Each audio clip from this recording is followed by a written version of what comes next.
좋은 아침입니다. 서창원 목사입니다. 오늘도 영생과 하나님의 나라를 상속받는 바른 믿음으로 살아가기를 축복합니다. 오늘 이 아침에 우리가 함께 읽고 나누려는 하나님의 말씀은 마태복음 25장 41절로 46절까지의 말씀입니다. 제가 읽어드리겠습니다.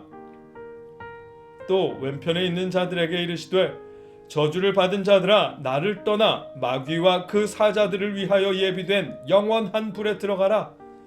내가 줄일 때에 너희가 먹을 것을 주지 아니하였고, 목마를 때에 마시게 하지 아니하였고, 나그네 되었을 때에 영접하지 아니하였고, 헐벗었을 때에 옷 입히지 아니하였고, 병들었을 때와 옥에 갇혔을 때에 돌보지 아니하였느니라 하시니, 그들도 대답하여 이르되 주여, 우리가 어느 때에 주께서 줄이신 것이나 목마르신 것이나 나그네 되신 것이나 헐벗으신 것이나 병드신 것이나 옥에 갇히신 것을 보고 공양하지 아니하더이까? 이에 임금이 대답하여 이르시되 내가 진실로 너희에게 이르노니 이 지극히 작은 자 하나에게 하지 아니한 것이 곧 내게 하지 아니한 것이니라 하시리니 그들은 영벌에 의인들은 영생에 들어가리라 하시니라. 아멘. 어제 말씀에서 예수님은 오른편에 선 사람들에게 칭찬과 복을 선언하셨습니다. 왜냐하면 그들은 예수님의 형제 중 지극히 작은 자, 곧 예수님의 제자들에게 베풀었기 때문이었습니다. 복음을 전하느라 먹을 것이 없던 사람들, 복음을 전하느라 옥에 갇힌 사람들, 병들고 헐벗은 제자들을 돌보았기 때문입니다.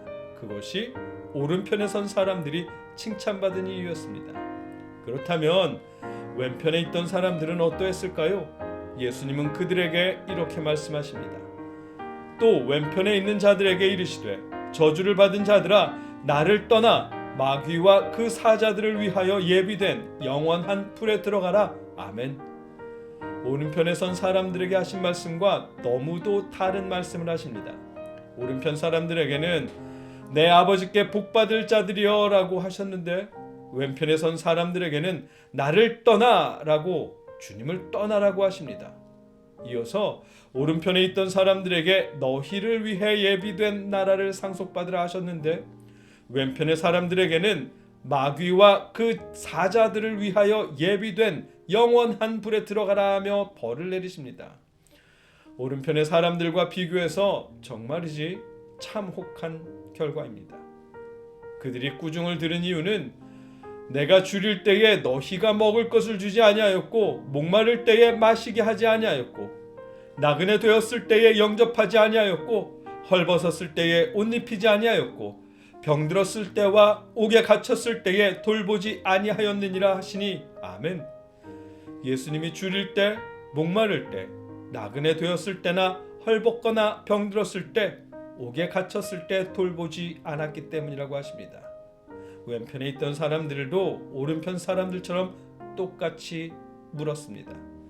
그들도 대답하여 이르되 주여, 우리가 어느 때에 주께서 줄이신 것이나 목마르신 것이나 나그네 되신 것이나 헐벗으신 것이나 병드신 것이나 옥에 갇히신 것을 보고 공양하지 아니하더이까? 아멘. 예수님을 향해 주여라고 부릅니다. 자신들이 언제 주님을 외면했느냐고 묻습니다. 자신들은 예수님을 잘 섬겼다고 여겼는데 예수님은 그들에게 어떤 돌봄도 받지 못했다고 하시니 그들 입장에서는 청천벽력 같은 말씀입니다. 예수님은 이렇게 말씀하십니다. 이에 임금이 대답하여 이르시되 내가 진실로 너희에게 이르노니 이 지극히 작은 자 하나에게 하지 아니한 것이 곧 내게 하지 아니한 것이니라 하시리니. 아멘.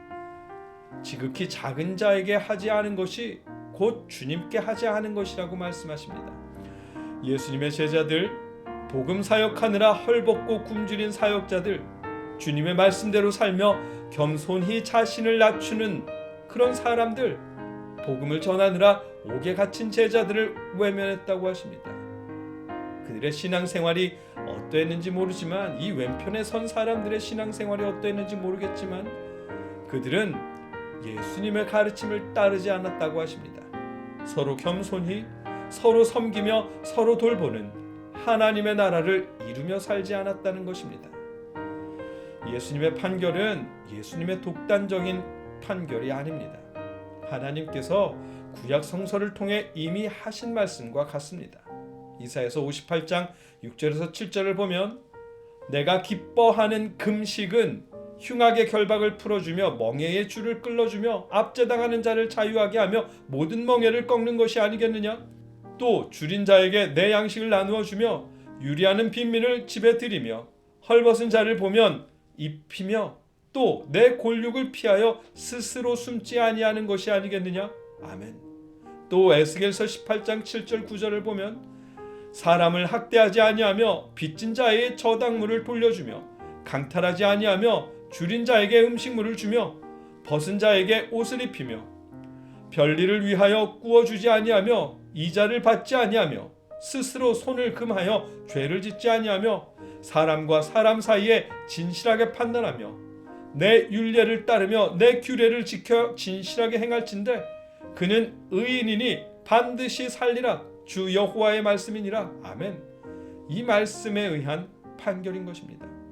예수님은 마지막 결론으로 그들은 영벌에 의인들은 영생에 들어가리라 하시니라. 아멘. 이렇게 끝을 맺으십니다.